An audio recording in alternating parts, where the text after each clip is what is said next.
Hey, Volley Truthers, how many of you are fearful when it comes to having your player participate in more than one sport?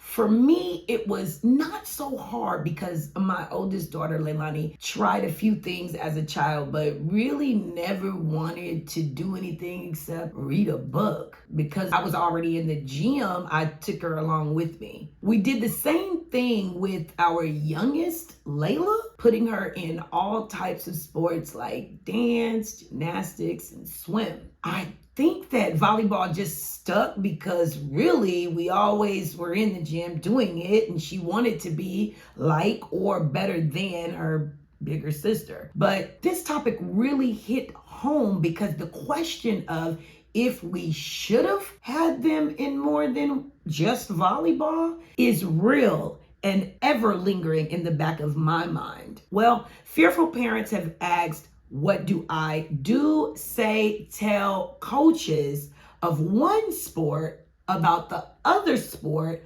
or sports that may cause a conflict? The truth is, make a plan that works for your family, that's conducive to all of the activities. This includes mapping out practices, games, and tournament schedules for all of the sports or activities your player is in. Be upfront and honest with all the coaches involved as to what is going on. Be ready or have like a backup plan for if the coaches are not okay with the plan. Be okay with the coach's response, such as loss of playing time or not as much playing time, as they are going to prioritize their team just like you are prioritizing your player as a multi-sport athlete. Everyone involved needs to be comfortable with the final decision made. The pressure to specialize in a specific sport is at a young age has never been stronger.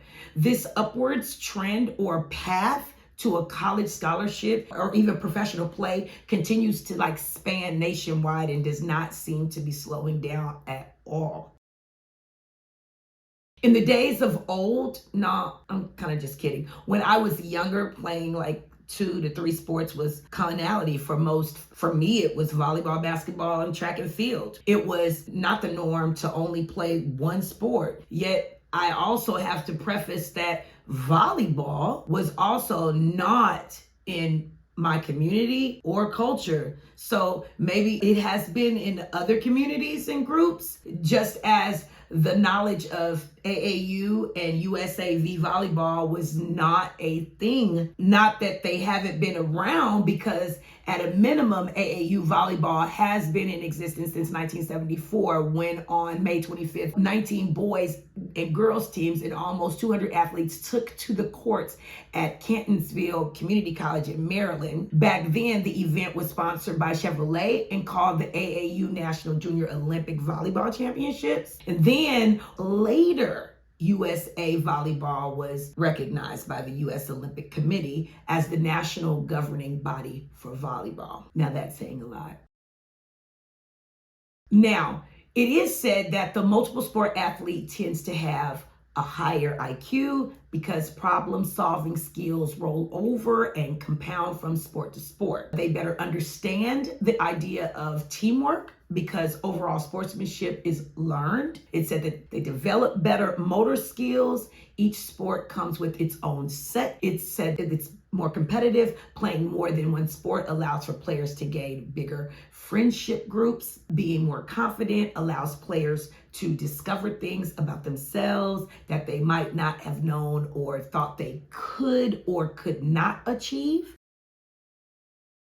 Now, y'all know that I really can't just give a one-sided point of view, right? Here's what has been assessed about single sport athletes. They must be dedicated all year round to developing that one particular skill or sport. They have to fight to overcome any physical or mental fatigue. Being only in one sport can afford young athletes more time, energy, and devotion to skill development in that single sport of choice. It improves self-confidence and it increases motivation. Playing a single sport also allows for better concentration and improved ability to control one's emotions. As most of us volleyball moms know, dealing with our players and their emotions, especially when they hit that age, can be a very trying time for them and us. So honing in on one sport has proven to provide better opportunities for success. Of course, we know that coaches are going to state that they encourage playing multiple sports because they have to, but the parents' feelings of pressure of the player not being in the gym because she is supposed to be in the volleyball gym 3 days per week with other days set aside for strength and conditioning or speed and agility training. It is actually a real thing. The conflict and the balance between the two sports training days is definitely going to be a long discussion between parents, players, and the coaches. So parents, if you have not seen the episode on things to do to and for players, rest, recovery, and relaxation, please go and watch it. It's super important for the athlete to be given appropriate rest between practices and competitions. And lastly, they have to find ways to increase their mental toughness. I know that this is a big question in the volleyball community. I have not found the answer to this particular question, but I know that there are doctors, coaches, players, and ex-players out there trying to actually figure this out. Some are actually making apps like NeuroFuel, specifically designed to help volleyball players with mental toughness. There's also books out there like Mental Toughness for Young Athletes and Max Out Mindset for volleyball on Amazon. Both links are in the description box below.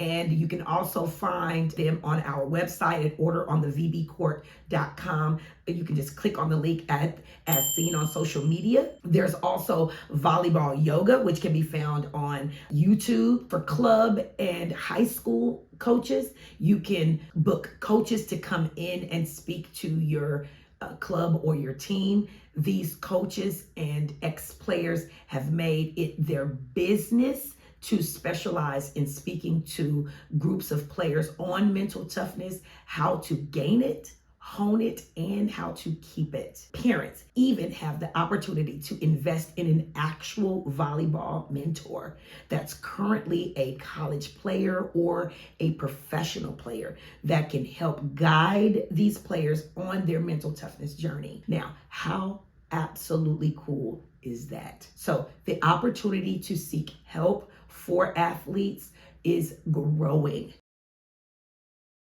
Now it's time for story time. I actually had a male athlete whose parents had tried it all except volleyball, of course. He just didn't feel comfortable or confident in any of the other sports. He was tall, slim, and shy, at least when it came to the other sports he was in. I finally convinced him to join the boys volleyball team. When I tell you this guy blossomed like nobody's business, y'all, I'm telling you, he could jump absolutely out of the building and could swing away at balls so aggressively you would have thought that he had played somewhere like before. And this was without even being trained. He could jump like this. Needless to say, he had found himself a sport that he could actually call his own and excel in.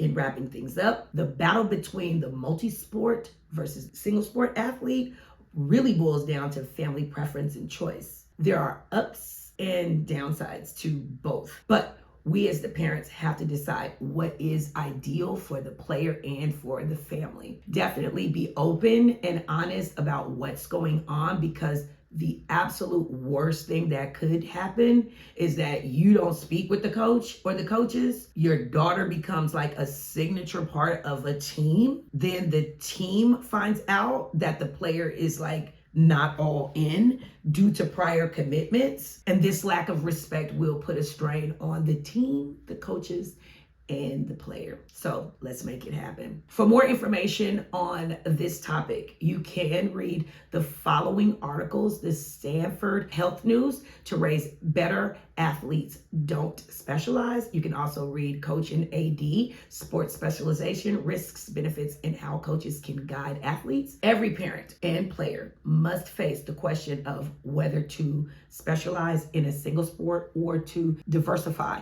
and pursue multiple sports. Each approach has its merits and drawbacks, but the final decision depends on your unique preference and situation. Y'all, it's rough out here in these volleyball streets. So until next time, remember, play like you're gonna be subbed out. That's all for now, but if you like the content, leave a comment below, spike the like button, and subscribe to my channel.